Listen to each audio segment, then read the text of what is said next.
Tanterahana ilay atrikasa entina izarana traikefa makasika ny saritany Fobe Manarapenitra na ny plan local d'occupation foncière izay natrehany ministre mpanjakana izay miandraikitra ny fotodrafitrasany fampitaovana ary ny fanajariana tany izany etsika goavana izany.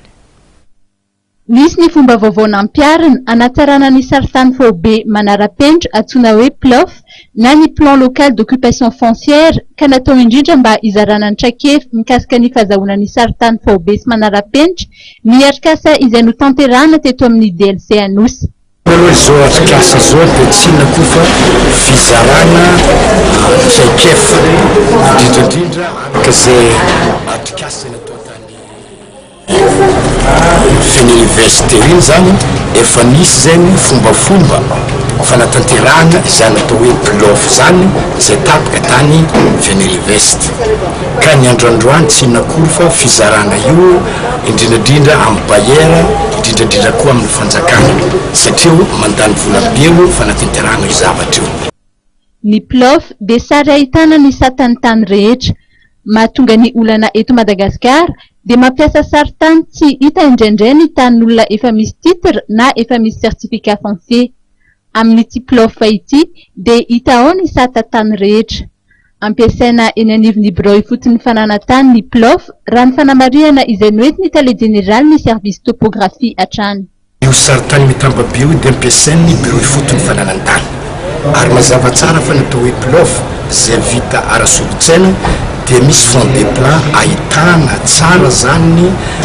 fanampiasa molaliny olona moramora koa amin'ny birao ifotony fananantany manamarina fa tiany taniko zay fa misy hita eo na tanimbary zany na anan-kafe zany tsisy olona firy zany manao régularisation ary indrindrandrindra ny commune amin'ny atao hoe inventaire fiscal. No atitrantery ministre mpanjakana amin'ny sanany fotodrafitrasa sy ny fampitaovana ary ny fanajariana ny tany ny mahazava-dehibe ny fanavaozana noentina ho fanatsarana ny PLOF. Velombolona foana hoe mila mazava tsara ny produksitsika ny firesaka fananantany koa dia isan'ny fitaovana lehibe io ahafahana manamarina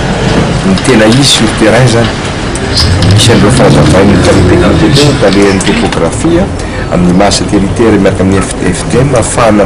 mahafantatra mandrefy ary manamarina tsara amin'ny tany mba tsy fanaingina na fandisona tany hafa no lasa anatina titre hafa zany rehetra zany tsy maintsy tandremina cahier technique tsy hoe tena vaovao daholo akory fa navozina le izy misy teknika moderne kokoa zany ahafahana atao hoe tena manamafy an'izay mba ho marina araky ny marina io tsy marina ara-taratasy fotsiny fa marina voasedra eny amin'ny tany zay misy an'le tany mba hialana be da be amin'ny ady tany satria zay mahatonga ny ady tany tokoa dia mifanaingina eny le titre fampiditra eny ny fananan'olona dia lasa mifandona ny olona fiarahamonina nefa io zany le fitaovana ray ary zany mahatonga n'ireo partenaire technique financier manampy atsika betsaka ara-bola ara-pitovana ara-teknika mba hahafahana amin'io satria anisan'ny fanohitra iray io hoantsika mandroso anatin'ny fananantany nefa ny fananantsika tany dia ngeza be amin'ny tsy mampandroso an'ity firenena ity. Arak'izany dia tokony ampiena na anafona mihitsy ny ady tany eto amintsika ny fomba fiasa vaovao izay nanaovana fampiarana andrana tany amin'ny farim-piadidin'ny fandrefesa-tany toy ny any Antsirabe, Ambatolampy, Mahajanga ary Fenerivo Atsinanana.